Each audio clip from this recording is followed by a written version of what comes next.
I'm Helen, hello. Hello, Helen. Hello. I don't really suffer from any physical ailments, if you like. I mean, sometimes I get a bit of stress in my back, but I've gone through quite a lot of trauma in my life, so it's probably like energy, but I kind of mask it with alcohol and cigarettes. Right.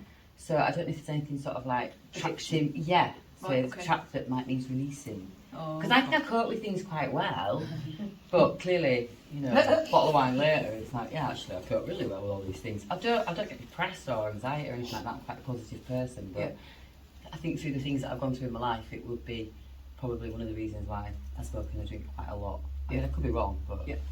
so it'd Right. be interesting to see. Okay, it will be interesting to see this one, her famous last words. So we're going to get you to close your eyes. Mm-hmm. And we're just going to check what's happening in Helen's space. All right, so I'm just going to say, are there any energies or entities with Helen? Oh, here we go. Are there any energies or entities with Helen not aligned with her soul purpose or her divine essence? Oh, only I'm allowed to, we mustn't film anybody else, sorry, only I'm allowed to film because if there's a choice to delete it, I have to have control. Right, so are there any energies or entities with Helen not aligned with her soul purpose or her divine essence?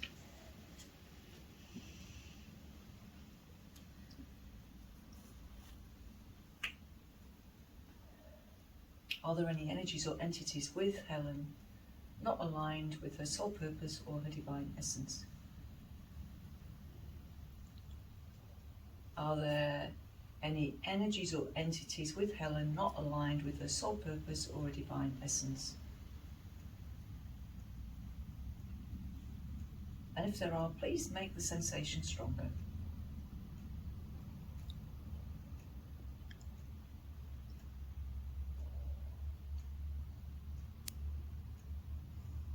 Make it stronger still. Make it so strong we can't deny it. And what's happening within you, Helen? What's it feeling like?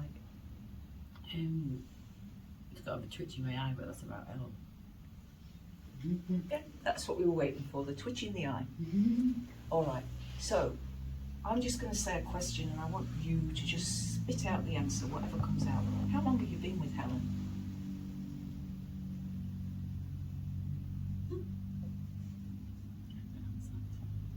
Not sure. Months, years, decades, whole life?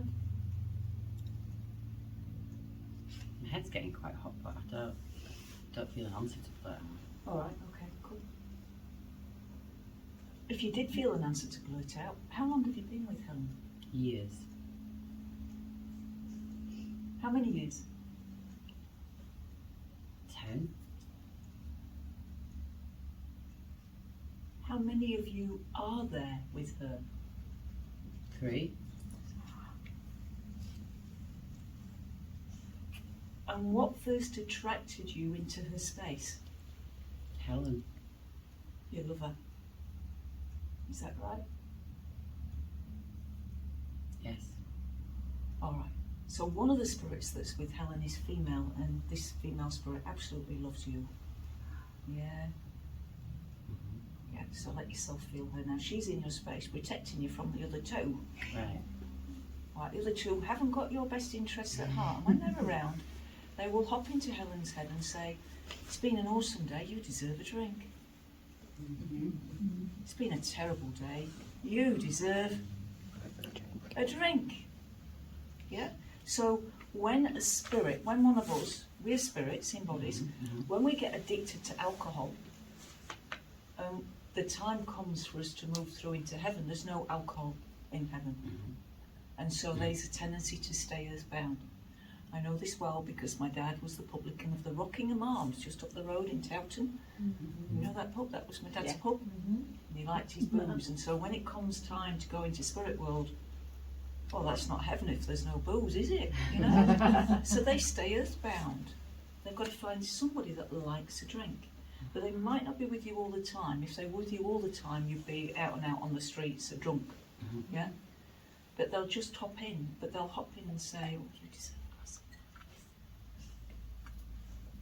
Yeah? And you've got to recognise that that voice isn't you. What if that voice in your head does not have your best interests at heart? Cool. All right, now all addictions are masking some kind of pain, and it's usually emotional pain.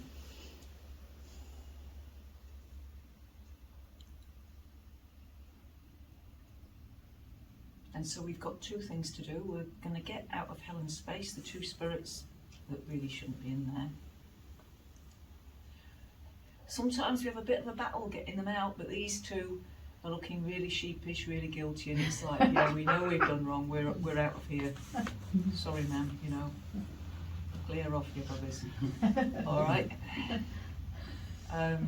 The lady that's with you, she's a very strong mother love, and I don't know if you've lost your mum, but then it's grandma.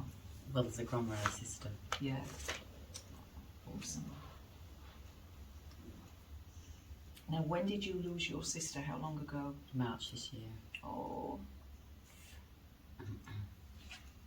But I'm very spiritual and I believe that she's gone to a better place. Oh, absolutely, absolutely. But she may not be able to link yet because it's usually within about 6 months. You've got to wait for them to do what they need to do.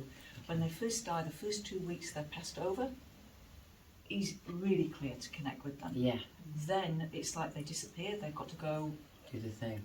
do their thing, yeah, which nobody judges. Nobody judges you. How dare anybody judge you? God doesn't judge you.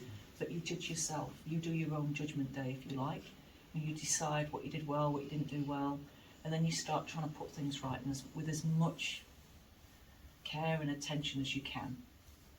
And so for her, because she's within her first 6 months, we're not going to get a good link with her, I would say. Definitely the grandma then. Yeah, grandma. A very motherly, very like protective motherly.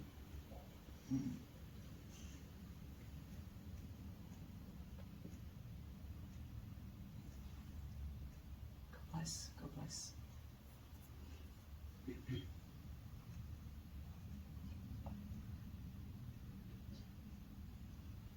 And so let's see if you can find the pain. All addictions mask a pain. And so see if you can find the emotional pain that the alcohol is stopping you feeling. And by the way as well, there's a really strong correlation. People that were addicted to sugar as children often become addicted to alcohol. There's like this link. One transmutes into the other. Did you really have a sweet tooth as a child? Yeah, kind of. Yeah. I don't now, because Yeah. alcohol. Exactly, but one replaces the other. Right. And sugar, I don't know if they still do it in the UK. In New Zealand, we have it. If we're going to give a child an injection, we'll give them a lollipop or a sweetie because the sugar takes away the pain. And instinctively, as parents, very often with kids, we shouldn't do it, should we really? But we give the kid something sweet to make them feel better. Yeah. Yeah, yeah. I mean, we shouldn't really, but we do. Okay. All right. Now it feels like the two spirits that were with you have cleared off because they were like, "Oh shit, we're busted off." It's not always that easy. Sometimes they work in teams, and you've got to negotiate and persuade them. But they're like, "Oh, she spotted us. We're going." Thank you. So then it's about finding that pain. What was that pain? You're not going to feel it in front of a live audience because that just wouldn't be right. You'll feel that later. So you've got to stay off the alcohol and the cigarettes for a while to feel the pain. But I can give you some pointers as to what it's about without setting you off here in front of a crowd. Okay. Just can you keep your eyes closed? No, you can open your eyes now. Right, Yeah, thank you're you. good. You're good. It's to do with not being understood, not being appreciated, and not being seen. It feels like, you know, if you were to die today, and I don't mean you are going to die today, nobody would really know who Helen really is. Right. Can you feel the sadness around that? Yeah.